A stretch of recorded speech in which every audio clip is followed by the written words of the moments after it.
নমস্কার, আমি বিকাশ বিশ্বাস বাংলার প্রতিনিধিতে আপনাদের স্বাগত।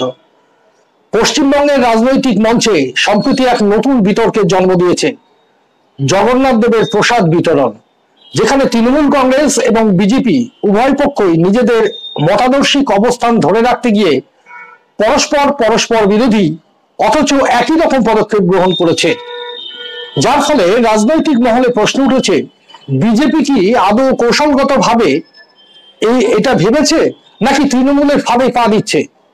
ঘটনার সূত্রপাত যখন রাজ্যের বিরোধী দলনেতা শুভেন্দু অধিকারী ঘোষণা করেন উড়িষ্যার পুরী থেকে আনা হবে জগন্নাথ দেবের শুদ্ধ মহাপ্রসাদ এবং সেই প্রসাদের 5 লক্ষ প্যাকেট বিতরণ করা হবে গোটা পশ্চিমবঙ্গ জুড়ে।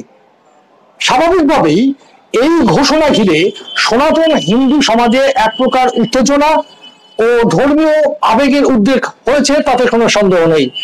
সম্প্রতি তৃণমূল কংগ্রেস সরকার রেশন দোকানগুলির মাধ্যমে দীঘার জগন্নাথ প্রসাদ, যেটা প্রসাদ বলে চালাচ্ছিল, সেটা আদতে একটা মিষ্টির প্যাকেট বিতরণ শুরু করে। কিন্তু এই বিতরণ নিয়ে বিজেপির পক্ষ থেকে প্রশ্ন ওঠে যে এই প্রসাদ কি আদৌ সনাতন রীতিতে প্রস্তুত নাকি এটি তথাকথিত হালাল প্রসাদ। এই হালাল প্রসাদ বিতরণ নিয়ে সোচ্চার হয়ে ওঠে বিজেপির একাংশ। তারা এই বিতরণকে সনাতন ধর্মাবলম্বীদের জন্য অপমানকর বলেও প্রচার চালাতে শুরু করে। এই ইস্যু ঘিরে একটা আবেগের তরঙ্গ তৈরি হচ্ছিল, যেটি বিজেপির পক্ষে ছিল রাজনৈতিকভাবে লাভজনক।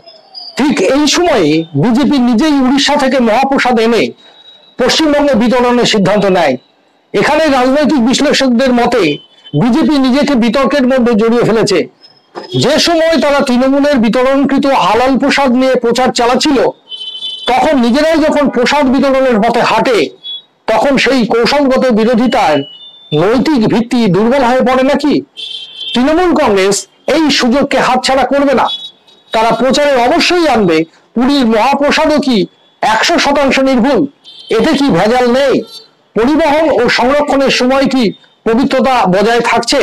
এই সব প্রশ্ন তুলে তারা বিজেপির বিতরণে প্রশ্ন তুলবে, আর এখানেই তৈরি হবে বিভ্রান্তি। সেই বিভ্রান্তির মূল ইস্যু হালাল প্রসাদ বিতর্ক চাপা পড়ে যাওয়ার প্রবল সম্ভাবনা। রাজনৈতিক বিশ্লেষকরা মনে করছেন এই পরিস্থিতিতে বিজেপি নিজের কৌশলকে দুর্বল করেছে। মূল বিতর্ক যেটি ছিল তৃণমূলের বিতরণকৃত প্রসাদের ধর্মীয় গ্রহণযোগ্যতা নিয়ে, সেই ইস্যুকে সামনে রেখে বৃহত্তর হিন্দু ভোটারদের সংহতি গড়ে তোলার সুযোগ ছিল। কিন্তু নিজেদেরকেও একই রকম কর্মসূচি গ্রহণ করে বিজেপি কার্যত সেই সুযোগ খুইয়েছে। এই বিতরণ আরো কয়েকটি সমস্যার জন্ম দিতে পারে, যেমন পুরী থেকে মহাপ্রসাদ আসছে কি অনুমোদিত পথে, দীর্ঘ পরিবহন ও স্টোরেজের মধ্যে শুদ্ধতা নিয়ে প্রশ্ন তুলবে বিরোধীরা। কার মাধ্যমে এই প্রসাদ বিলি হবে সেটিও রাজনৈতিক বিতর্ক তৈরি করতে পারে। সংগঠনের কর্মীরা নাকি নিরপেক্ষ সমাজকর্মীরা এই প্রসাদ বিতরণ করবে। এই মুহূর্তে বিজেপির সামনে চ্যালেঞ্জ হলো কিভাবে তারা নিজেদের বিতরণ কর্মসূচিকে নিরপেক্ষ, শুদ্ধ এবং রাজনৈতিক উদ্দেশ্যহীন বলে তুলে ধরবে, যাতে মূল বিতর্ক যে হালাল প্রসাদের যে বিতরণ, সেই বিতরণের মূল বিতর্ক থেকে তার সামনে নিয়ে আসবে। না হলে এই গোটা বিতর্কের রাজনৈতিক সুবিধার বদলে নিজেরাই ব্যাকফুটে যেতে বাধ্য।